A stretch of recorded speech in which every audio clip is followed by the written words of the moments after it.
I'm with Breyauna Holloway from Clara's Closet and Crafts. Breyauna, tell us all about Clara's Closet.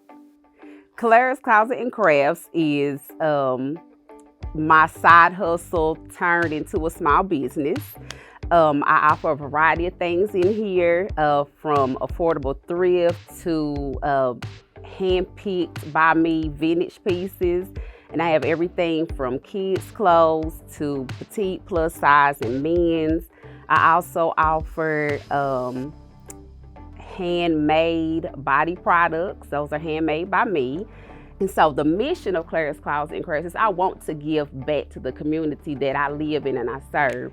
I want to be able to provide jobs to a couple of people, and I want to be able to give back to some nonprofits that I'm associated with, other smaller nonprofit groups who may not be eligible for some of the larger grant money, or be able to offer some emergency help to single mothers like myself, or families who may be struggling, and you don't have to go through all the red tape of the applications and everybody digging in your business. You can just come in and say, you know, I need some diapers, or I need some gas, or I need some groceries, and I want my shop to be able to provide that. How did Clara's Closet get its name? Clara's Closet and Crafts is named after my great-grandmother. She was very instrumental in helping to raise me. I just wanted to pay homage to her and name my business after her, and it flowed well. And you said that it's your side hustle that you decided to turn into a small business. How did you initially get into this? Initially, I started out of necessity, just selling some of my kids' old clothes for extra money. One of my uncles and an older cousin used to have kind of a Sanford and Son type lot in Burlington. And so I would sit out there with them and sell some of my items. And I just really liked the whole vibe of doing it. That was probably 10 years ago when I started doing that with them. Along the way, I went into my higher education, got my master's, worked for local government off and on for a couple of years.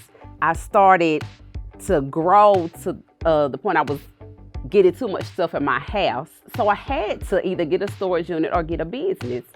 And so I decided, I wanted to get a brick and mortar location, and that's what I did. But I wanted to kind of separate myself just from your standard vintage shop. So it's gonna be a different treasure every time you come in here and search. So don't be afraid to come in here weekly and look for something. But I want to grow my consumer base to people who are further out in the county who may not necessarily come this way to shop. I'd like to see the people up in Coreyton and Farragut come here and shop and eat and find something. Yeah, and that's a great point. Knox County is a very eclectic place as far as, and we have all these different communities.